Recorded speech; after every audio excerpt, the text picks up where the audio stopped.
This is going to be a short video presentation on Shopsmith 12-inch disc sander. The first thing we want to do is take the lower saw guard and put that in place. That's tightened down with the machine screw.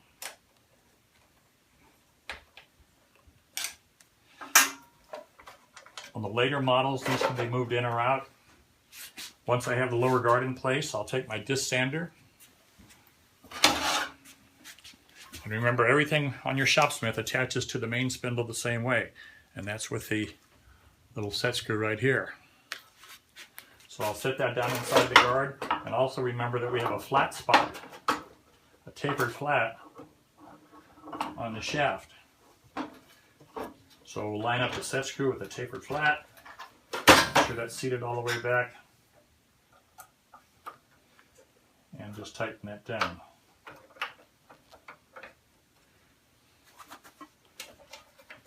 I'm going to bring my lower saw guard in so it's about a ½ inch away from the sanding disc.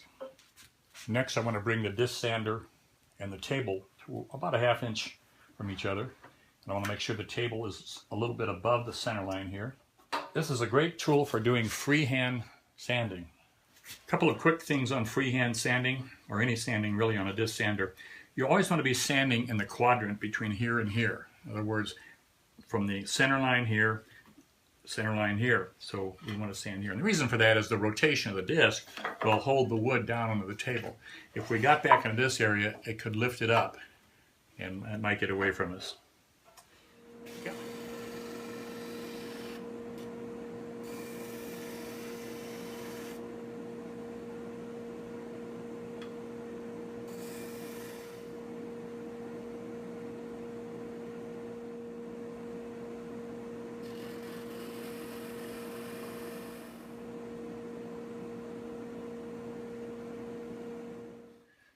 You may find that you need to sand the end of an angle cut like this, or a compound angle. Well, obviously I'm not going to be able to hold that by hand like I did on those other sanding operations there.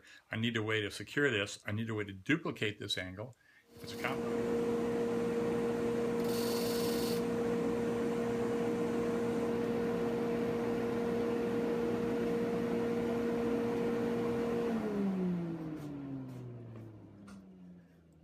If you can see the difference here, but that isn't much. Very frequently we find that we need to have a piece of wood that is,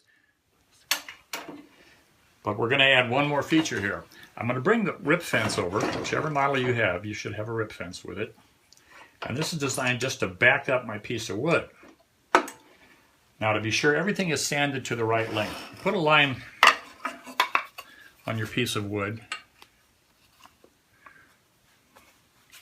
where you want to sand to. I want to set the Shopsmith up as kind of a production jig here. Now here I have moved the camera to the back side of the machine because I couldn't get a clear shot, but the way you were looking at it before, I was standing on the other side there. So just kind of take that into account as you're watching this. I'm shooting from the back side here, but I of course will be working on the front side of the machine. If you can see the line that I just put on there, that's what we want to sand to. Just like everything else, turn on my dust collector, turn on the machine at the right speed.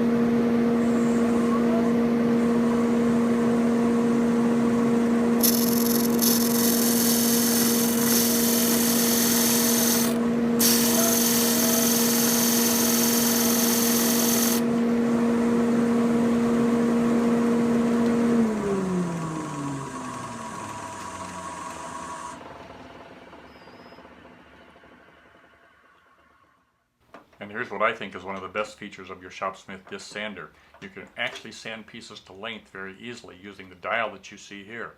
Simply set the first piece to the length you want it to be, bring your sanding disc up to the point where it touches it, and then set the dial to 0.